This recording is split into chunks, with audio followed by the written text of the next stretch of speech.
గుళ్ళోకి వెడితే గోత్రనామాల గురించి ఇబ్బంది పెట్టకండి అర్చకుల్ని. గోత్రనామాలు చెప్పడం సంప్రదాయం కాదు. అది ఎందుకు వచ్చిందో తెలియదు.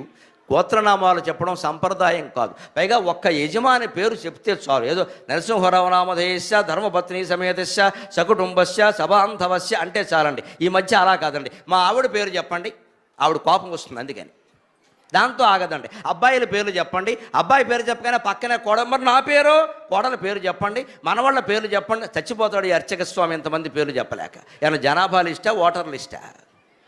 మన అజ్ఞానంగానే దేవుడికి తెలియదండి. మనం వచ్చినట్టుగా నీ గోత్రం చెప్పి ప్రవర చెప్పి ఆధార్ కార్డు చూపిస్తే ఓకే అటెండెన్స్ చేసుకున్నాను అంటాడా? దేవుడు అంటే అదే.